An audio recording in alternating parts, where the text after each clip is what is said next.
Now, I'm by no means trying to make you like Edelgard or even empathize with her if you disagree with her ideals, shown throughout Three Houses. However, I see a lot of misinformation and misinterpretation of Edelgard and her intentions and her character in general, which is quite disappointing as I personally find her one of the most interesting and well-written characters within Three Houses, and you're more than welcome to disagree with that. But what I'd like to offer you is a bit more of an understanding of Edelgard, her motives, and her character. Because at least once I've done that, when you inevitably disagree with me, at least you can actually form some really good and constructive arguments surrounding her character, rather than the same stuff I always see plastered over Reddit or YouTube comments, whenever someone even tries to say, oh, I actually kind of like Edelgard. Although, you know, the comments on my video on how much I like Crimson Flower were actually really civil, which was very impressive, so hey, I'm proud of the Fire Emblem community. Nonetheless, before I get into all the good stuff, I've got to ask you to smash the like button if you enjoy, and be sure to hit the subscribe button right underneath it to keep up with all my latest videos, including more Fire Emblem stuff, as I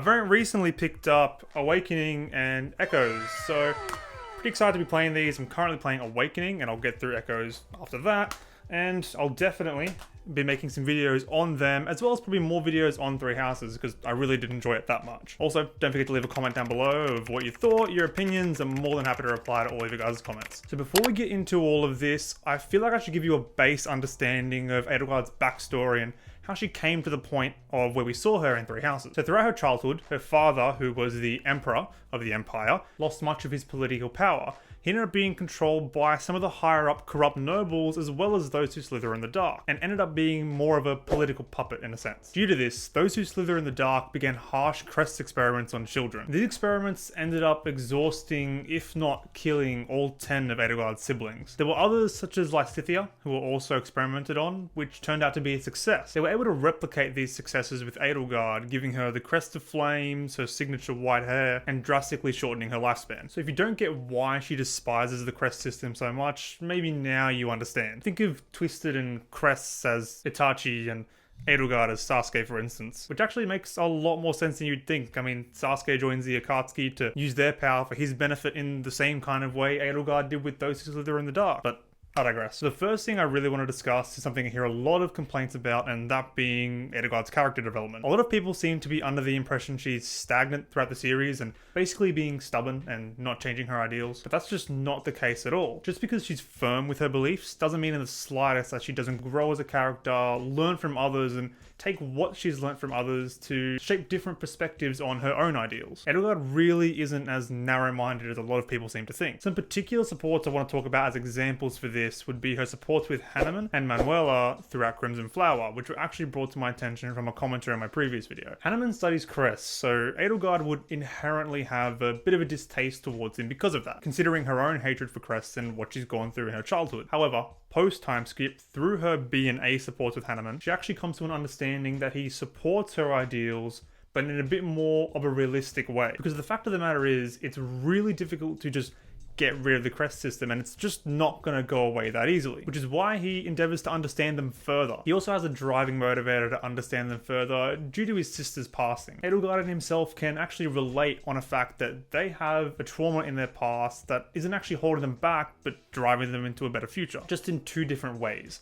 Rather than wiping out crests entirely, Hanneman's goal is allow anyone to obtain a crest, thus oversaturating them and making nobility obsolete. This essentially warps Edelgard's way of thinking, allowing her to realize although herself and Hanneman have different ways of achieving their goals are essentially one and the same, even saying a world in which anyone can bear a crest isn't so different from one where no one has one at all. The same type of development can actually be seen in Edelgard Supports with Manuela. She always thought that believing in the goddess was a form of weakness, and in her own words, shown an inability to survive on your own. But Manuela proves this point of hers wrong, and although she doesn't particularly have faith herself, she admits that she doesn't blindly hate everything that the church represents, and even expresses that she does see the good in it, although she does find it difficult to accept the good while overlooking all the damage and corruption it's caused. She even expresses guilt for her goal to be to quote-unquote crush the church and nobility system, and how that may in turn crush Manuela's and many others' emotional and spiritual support, further questioning why Manuela is still there to support her cause. She simply expresses that the goddess is a silent foundation that watches over, whereas Edelgard is quite literally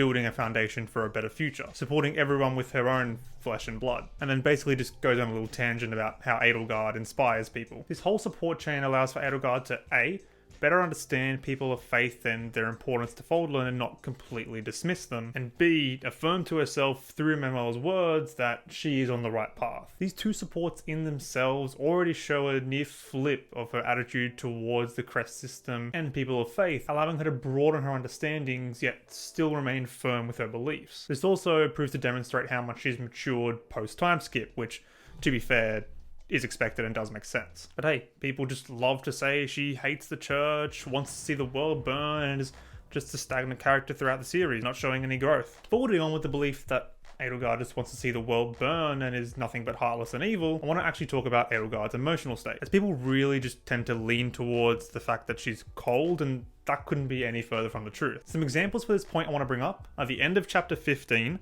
when Edelgard kills Dimitri, and the final cutscene of Crimson Flower. Starting with the end of chapter 15, two of her closest allies from the Empire, that being Ladislava and Randolph, unfortunately meet their end, with Randolph actually passing right in front of her. Despite this, Edelgard keeps her head held high and soldiers on so not to have them die in vain. This reminds me, in a way, of Levi's introduction in Attack on Titan. I've just rewatched the series, so I've actually just got it fresh in my mind, so I may even do a video on it in the future, but anyway, I find a lot of similarities between Edelgard and Levi, although, if I'm completely honest, Levi is a lot better developed, mature, and more of a badass character. But that's to be expected from an anime series. If an anime has worse characters and story than a game series, that anime's definitely got a lot of problems it has to look into. Next, we have Edelgard executing Dimitri. In the moment, she's confident and without remorse, not hesitating to do what she needs to do. However, not too long after that, she expresses to Byleth how difficult it was for her to make that decision, and on the brink of tears expresses that ending his life was necessary to move forward, as well as being necessary to free him from being enslaved by revenge. This way of thinking by her isn't hypocritical either, as if we take into consideration the end of the AM route, Edelgard was at the same point Dimitri was in Crimson Flower at that point. However, Dimitri was too set on trying to save her despite the consequences and